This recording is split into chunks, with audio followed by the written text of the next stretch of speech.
आज আমি রান্না করব ঝুঁকিনি চিংড়ি মাছ আলুর পরিমাণ মতো তেল দিয়ে দেব। চিংড়ি মাছগুলো দিয়ে দেব।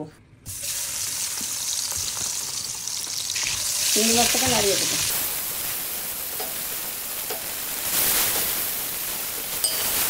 তাহলে এক এক করে নামিয়ে নেব। পেঁয়াজটাকে বেরেস্তা করে নেব, হালকা ভাজি।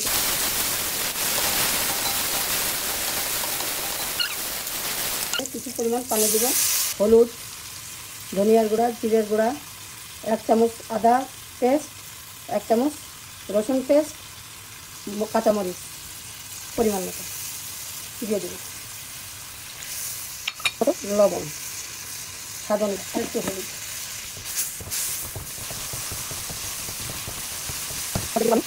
কেটে রাখা ধুয়ে নেওয়া আলুগুলো আমি দিয়ে দেবো।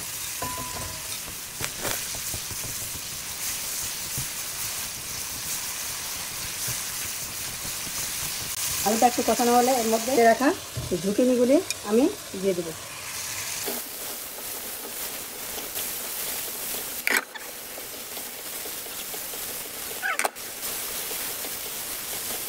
সবজিটা কষানো হয়ে গেলে এর মধ্যে দিয়ে দেবো আমি এখন পানি দিয়ে দিলাম।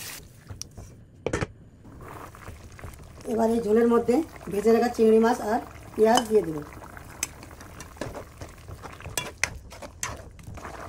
জিরা ভাজা গুঁড়া ছড়িয়ে দেবো। হয়ে গেল আমার ঝুঁকিনির ঝোল।